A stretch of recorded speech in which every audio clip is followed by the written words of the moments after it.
ഇന്ന് ഞങ്ങളുടെ വീട്ടിൽ വന്ന പുതിയൊരു അതിഥിയാണ്.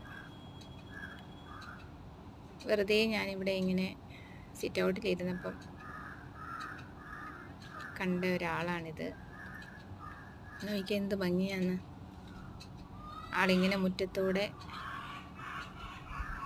എന്തൊക്കെയോ പരതി ഇങ്ങനെ നടക്കുക. മുളക് ഉണങ്ങാൻ വെച്ചതായിരുന്നു. അത് വന്ന് കുത്തി ഒക്കെ നോക്കി വല്ലതും കഴിക്കാൻ പറ്റുന്നതാണോ എന്ന്. കഴിക്കാൻ പറ്റുന്നതല്ലെന്നറിഞ്ഞപ്പം പിന്നെ അവിടെ നിന്ന് മാറി ആള് പിന്നെ മറ്റു കാര്യങ്ങൾ തപ്പിപ്പോവുക. അതിനിടയിൽ നമ്മുടെ മുറ്റത്ത് കോഴിയൊക്കെ നിൽപ്പുണ്ട്. പിന്നെ പതുക്കെ അങ്ങ് ആള് വിട്ടങ്ങ് പോയി.